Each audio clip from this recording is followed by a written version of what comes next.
Hey guys, it's Luna.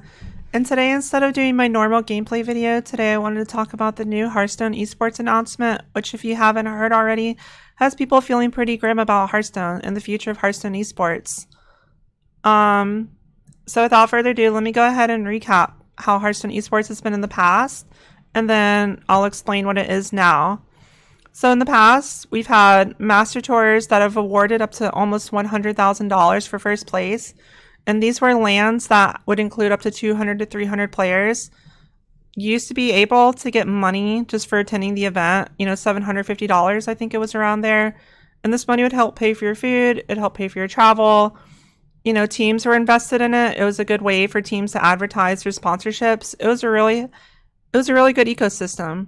The only downside was that in that year we switched to YouTube, and the switch to YouTube had hurt viewership a lot. So I think from that moment, Hearthstone Esports was already declining. On top of that, we used to have the Hearthstone Grandmaster system, which oversaturated the number of games we saw from week to week. And I think seeing the same players over and over and making it hard for new players to get in, it left a lot of people feeling very demotivated about Hearthstone Esports. And this is really unfortunate because back then the budget was there. We had the money. It was just the way that we displayed Hearthstone Esports was through YouTube, which isn't the best way. Twitch is a much better way. There's a lot more interest on Twitch. And on top of that, the oversaturation and seeing the same players over and over and over, it just led to a declining interest in Hearthstone Esports and as well as decline in viewership.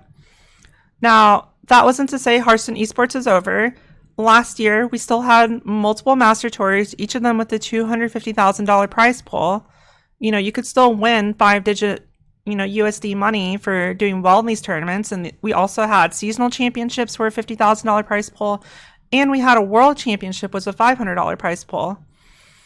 So that kind of segues into my next point, which is, where is Hearthstone today? What did the Esports Announcement say today? Well, today we have 3 Master Tours this year. And instead of each of them having a $250,000 prize pool, they literally have a $0 prize pool. That's right. Even if you win top 4, even compete in these tournaments, you walk away with no money at all whatsoever. And instead of these tournaments being 200 to 300 players, they're only 16 players.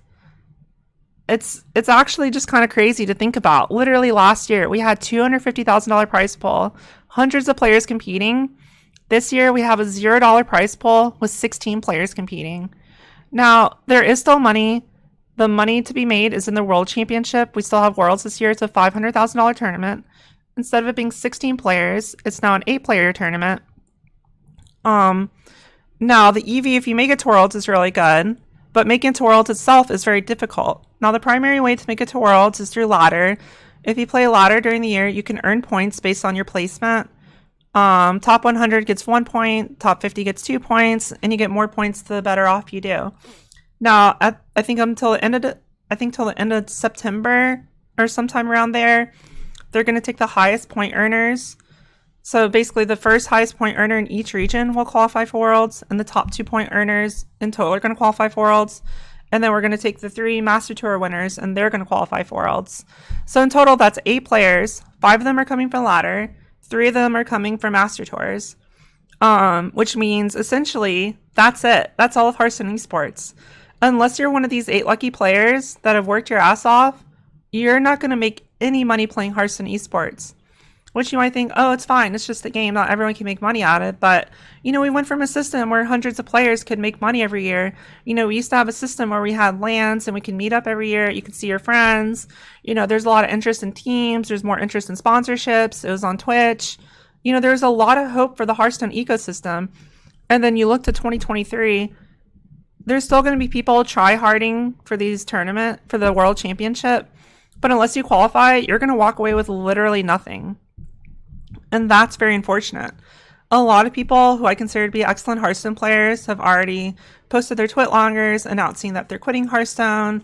And, frankly, I don't blame them. Why should you grind, so much every day, 10 hours every day or whatever, playing ladder, and you might not even make any money. You might not even get to compete in any of the tournaments. Or let's say you do make it to the Master Tour. Make it to the Master Tour is very difficult. 16 players, being the top 16 in the entire world And then even if you make it there, you still get no money, and only the winner gets to walk away with the qualification.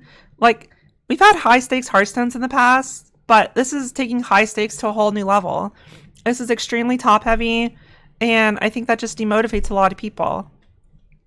Now, if you want, my initial reaction, of course, I'm sad.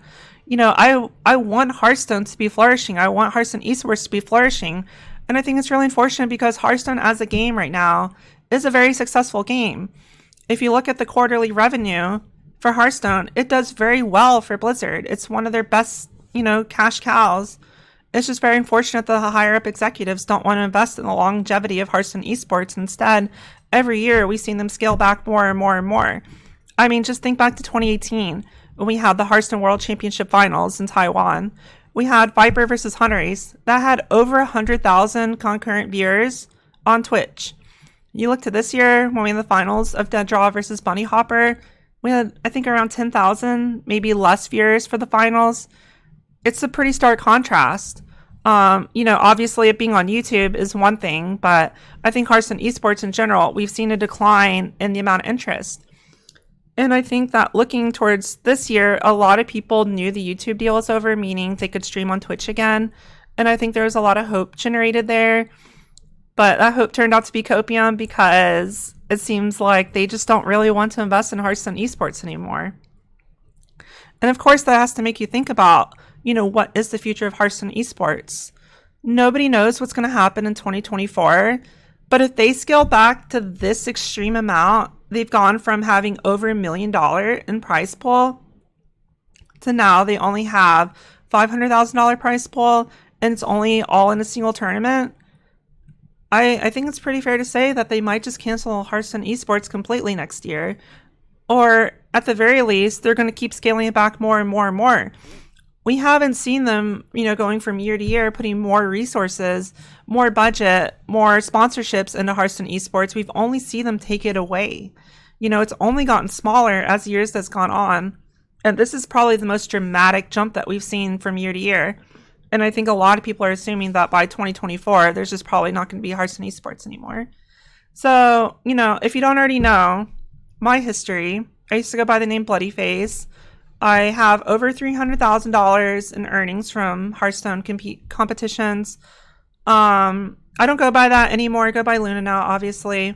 I focus a lot more on streaming, and I focus more on content creation. If you don't already know, I've been uploading a lot more YouTube videos. I've been streaming almost every day because I believe that's a much more stable way of making money. However, I love competing. I don't just play Hearthstone. I've played Magic in the past, played on Magic Pro Tours. I've competed in TFT tournaments. I've been over 1.3K LP Challenger in TFT. I just love competing because I believe competing brings the best out of you, and it's a very enjoyable experience for me.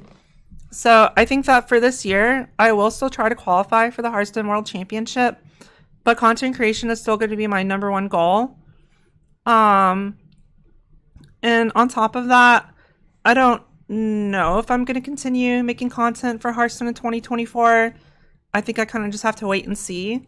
I think I've already, I've talked to Frodan a little bit about the landscape of TFT because I want to know, what it's like to get out there as content creator in TFT. And I think that, as someone that's a content creator, you have to look out for your own best interest. And if Hearthstone Esports is just in sharp decline and I'm someone who primarily enjoys competing, then I have to start asking myself, do I really want to keep doing Hearthstone in the long run? And the answer is, I don't know. So I probably will start playing a lot more TFT. I probably won't stream it for the time being just because I don't want to stagnate my viewers and I want to still focus on Hearthstone this year. I still want to give my best shot at making the World Championship, but looking to 2024, I might start pivoting to TFT. But yeah, it's a very sad day. I think for a lot of people are very disheartened. You can still catch me streaming. I'm still gonna be making more YouTube videos. And I also want to take the opportunity to thank all my fans and all my viewers. If it weren't for you guys, I could never be doing this. If you guys were interested in watching my content or supporting me, then I would have no reason to compete or make content in the first place. So, I'm very appreciative. I still feel very lucky for what I have. I don't want to give up completely. I still want to have some hope for the future, but I also have to be realistic. So hopefully you enjoyed this video. That's all I have for now. If you didn't notice, I didn't bother editing it because I just wanted to get this information out there and just go ahead and post it. I might make more videos like this, or just give my thoughts, because I think that, you know, that might be cool for you guys. It's also cool for me to kind of vent. But yeah, hopefully you enjoyed it. Feel free to like and subscribe, and hopefully I can see you guys around. Later.